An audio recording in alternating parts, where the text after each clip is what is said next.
Les éditions de La Loupe, spécialistes des livres en gros caractères, vous apportent un confort de lecture avec une sélection rigoureuse parmi les nouveautés littéraires. Romans, témoignages, essais, aventures, le fonds éditorial compte plus de 700 titres. Renseignements et informations au 04 78 47 27 02 et sur internet éditiondelaloupe.com. Les éditions de La Loupe vous proposent l'émission Nous avons lu pour vous. Bonjour chers amis auditeurs. Jean et moi-même, Guillaume, sommes très heureux de vous retrouver aujourd'hui pour vous présenter chacun un ouvrage. Pour vous, Jean, ce sera... Alors, en fait, ce sera 2 ouvrages, c'est-à-dire que c'est le même thème, mais en 2 tomes, premier et second tome. Très bien. Et moi-même, je suivrai ensuite avec l'Ascension. À vous, Jean. Alors, le livre dont je vais vous parler s'appelle « 1177 avant Jésus-Christ ». Le jour où la civilisation s'est effondrée, il est édité aux éditions de la Découverte. Le tome 2 s'appelle « La survie des civilisations après 1177 avant Jésus-Christ », toujours aux éditions de la Découverte. L'auteur de ces 2 livres était le même, Eric Klein. Eric Klein est américain, professeur d'histoire et d'archéologie, et dirige le département archéologie de l'université George Washington aux États-Unis. Il a procédé à de nombreuses fouilles dans l'Orient méditerranéen, en Grèce, en Crète, à Chypre, en Égypte, en Israël et en Jordanie. À l'âge du bronze récent, c'est-à-dire vers 1500-1200 avant Jésus-Christ, l'Orient méditerranéen est composé de plusieurs grands empires florissants. Les Hittites, qui sont situés en Asie mineure, à l'emplacement de l'actuelle Turquie continentale, les Assyriens, dans le nord de l'Irak et le sud de la Turquie, à l'emplacement des territoires peuplés par les Kurdes aujourd'hui, les Égyptiens, dans l'Égypte actuelle, en Israël, au Liban, à l'ouest de la Syrie, la Babylonie, dans le centre et le sud de l'Irak actuel, les Mycéniens, à l'emplacement de la Crète et de la Grèce actuelle et de ses îles. Toutes ces populations communiquent entre elles, échangent et commercent de l'or, de l'étain, du cuivre, des grains, connaissent l'écriture et ont une intense activité diplomatique. Leurs princes nouent des alliances, des mariages, se font la guerre. Les biens artistiques s'échangent et les cultures s'influencent. De tout cela, nous avons des traces, des bibliothèques complètes de tablettes d'argile, écrites en cunéiforme, en linéaire B grec, en hiéroglyphes égyptiens ou dans la langue des Hittites. Un nombre considérable de textes de toute nature ont été retrouvés. Et puis, soudainement, à la fin du IIe siècle avant Jésus-Christ, tout s'effondre. Les villes brûlent, le commerce s'arrête, ou tout au moins ralentit très fortement. De grands ports disparaissent, les populations côtières se réfugient dans les montagnes, les palais s'effondrent, l'écriture disparaît de pays entiers. La civilisation du bronze, elle aussi, s'effondre. Tout cela est attesté par de nombreux textes. Eric Klein, archéologue et historien, est allé à la recherche des causes de cet effondrement. Les fouilles archéologiques et l'examen de textes subsistants mettent en lumière des causes multiples.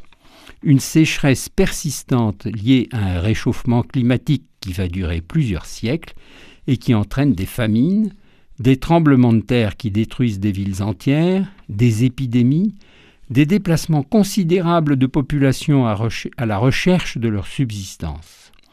Ce sont probablement eux que les Égyptiens appelleront, dans leurs textes, les peuples de la mer, car ils se déplacent en bateau pour rejoindre d'autres contrées. Les peuples se révoltent contre leurs gouvernants, entraînant la guerre. Des envahisseurs venus d'ailleurs en profitent. Ce que Klein appelle une tempête de catastrophe entraîne un effondrement systémique de toute cette civilisation. Un âge obscur de plusieurs siècles va s'installer avant que de nouvelles sociétés se développent au 8e et 7e siècle avant Jésus-Christ. Ce sera la naissance de la civilisation grecque, des Assyriens, du peuple hébreu, des Phéniciens, puis plus tard de l'Empire perse. Quelques années après ce premier livre, Eric Klein s'est demandé ce qu'étaient devenues les civilisations les plus brillantes de la civilisation du bronze. C'est le deuxième volume de ce travail, donc après 1177 avant Jésus-Christ, la survie des civilisations. Que s'est-il passé après la catastrophe ?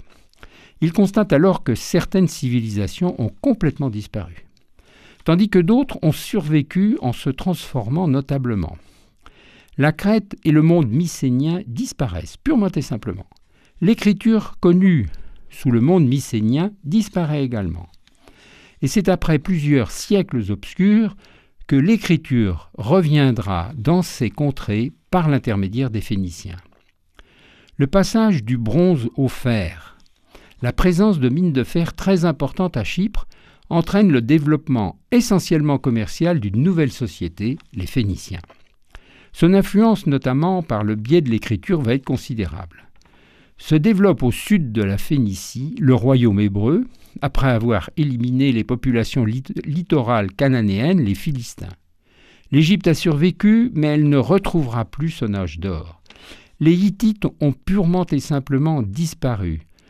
Plus personne ne vit en Anatolie centrale. Les populations se sont installées plus au sud, le long de la mer et dans le nord de la Syrie.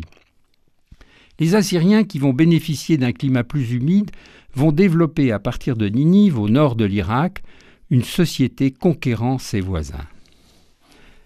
Klein se demande alors pourquoi certaines civilisations étaient résilientes, se sont adaptées, ont survécu, voire se sont développées, et pourquoi d'autres ont disparu. Pourquoi Hittites et Mycéniens ont intégralement disparu. Tout cela, pense Klein, a peut-être un sens aujourd'hui. Il met en relation ce que l'archéologie nous enseigne avec les rapports du GIEC, le groupe de réflexion sur le climat, qui examine les évolutions prévisibles et la nécessité d'un cycle adaptatif pour éviter l'effondrement. Les leçons qu'on peut en tirer ? Se préparer à des conditions climatiques mauvaises, veiller aux ressources en eau, être innovant et inventif pour ne pas se contenter de faire face, être autosuffisant dans la mesure du possible, pouvoir résister aux chocs venant de l'intérieur comme venant de l'extérieur, avoir des plans d'urgence en cas de défaillance des systèmes primaires. Tout cela, pense Klein, a peut-être un sens aujourd'hui. Toutes ces leçons ont été apprises, ou non d'ailleurs, par les sociétés de la fin du bronze pour survivre, ou ne l'ont pas été pour disparaître. La connaissance de l'histoire aide à la compréhension du monde actuel. C'est à nouveau ce que nous montrent ces deux livres. Suivant le mot de Valérie, nous savons, nous autres civilisations, maintenant que nous sommes mortels. Il ne faut pas chercher à comparer les sociétés, celles du bronze et la nôtre, dont les développements technologiques sont si différents. Mais il faut chercher à transposer ce qui a entraîné en d'autres temps tant de difficultés pour en éviter la répétition. Ce sont les hommes qui écrivent l'histoire, mais c'est l'espérance qui donne le sens de l'histoire qu'ils devront écrire. Eric Klein, 1177 avant Jésus-Christ, le jour où la civilisation s'est effondrée, suivi de après 1177 avant Jésus-Christ, la survie des civilisations, tous les deux aux éditions de la Découverte. Un grand merci, Jean. Alors, je vous présente donc aujourd'hui L'Ascension d'Amélie de Bourbon-Parme, un roman historique publié en octobre 2024 chez Gallimard. 476 pages, 23 €. Amélie de Bourbon-Parme a 47 ans. Elle a de qui tenir et beaucoup de sang bleu coule dans ses veines. C'est la fille du prince Michel de Bourbon, officier parachutiste, ayant participé activement durant la Seconde Guerre mondiale, puis en Indochine. Son grand-père maternel, Philippe le Bourgeois, a lui-même rejoint les forces françaises libres en 1940, tandis que son grand-père paternel, René de Bourbon, époux de la princesse Marguerite de Danemark, a également servi comme officier contre l'Allemagne nazie.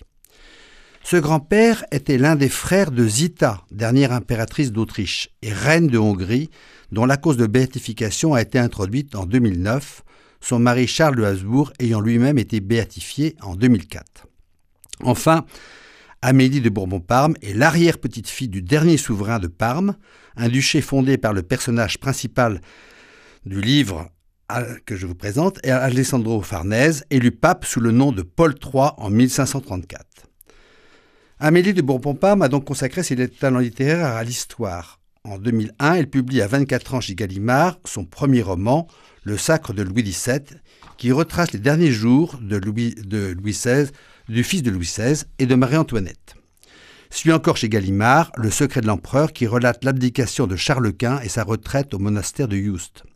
Et encore et toujours chez Gallimard, elle publie L'Ambition, premier tome de sa trilogie Les Trafiquants d'éternité, consacré à la vie d'Alessandro Farnèse, qu'elle poursuit avec L'Ascension, le livre que je vous présente maintenant, et qui est le récit mouvementé de celui qui s'impose comme le seul homme de la situation à Rome, le récit de sa longue procession vers le trône papal sous le nom de Paul III, une carrière papale et ducale qui s'achèvera par le tome 3 qui reste à paraître et qu'on attend avec impatience, sachant que Paul III a été l'un des papes qui a beaucoup compté dans la reprise en main de l'Église et la construction de l'identité catholique. Amélie de Bourbon-Parme nous plonge au cœur de la Renaissance italienne, une époque marquée par des intrigues politiques, des guerres intestines et des bouleversements religieux. L'Italie à cette époque est composée d'une multitude de petits États en guerre larvée les uns contre les autres, sous la menace du royaume de France et de l'Empire, en l'occurrence celui de Charles Quint, qui tente d'imposer l'un et l'autre leur domination sur la péninsule. La lourde défaite de François Ier à Pavie en 1525, tout est perdu for l'honneur, date de cette époque. Le pape contrôle difficilement les États pontificaux et opère en permanence un jeu de balance entre les deux puissances.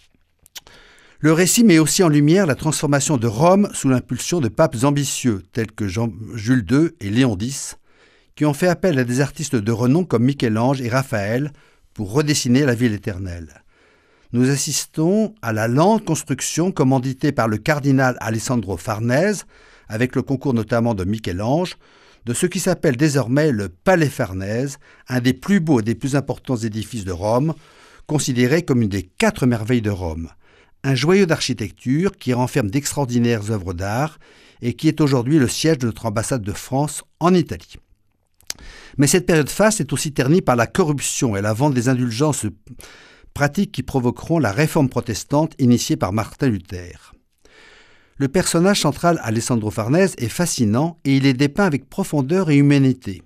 Son parcours est jalonné de défis personnels et politiques, notamment sa relation complexe avec son fils Pierluigi et son amour pour Silvia, mère de ses enfants, qu'il doit quitter pour pouvoir prétendre au règne papal.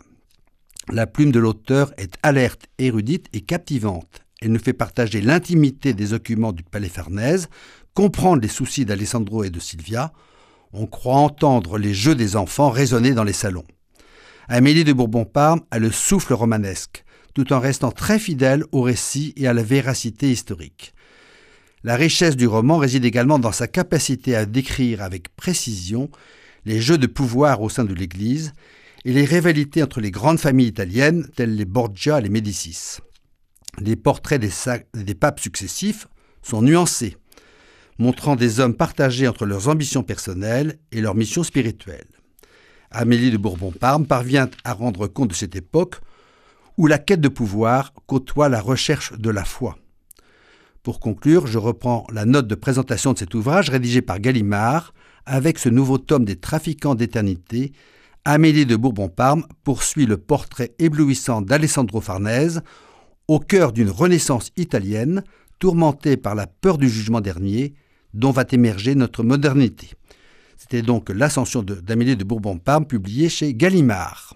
Je voudrais rajouter une petite chose au sujet des ouvrages de Klein. Ils ont fait l'objet d'une émission très intéressante sur Arte il y a quelques semaines qui reprend l'ensemble des thèses qui ont été décrites dans cet ouvrage. Je pense qu'on doit pouvoir encore y avoir accès en podcast ou en replay. C'est à la suite de la présentation du livre, c'est une bonne proposition, évidemment. Chers amis auditeurs, merci infiniment.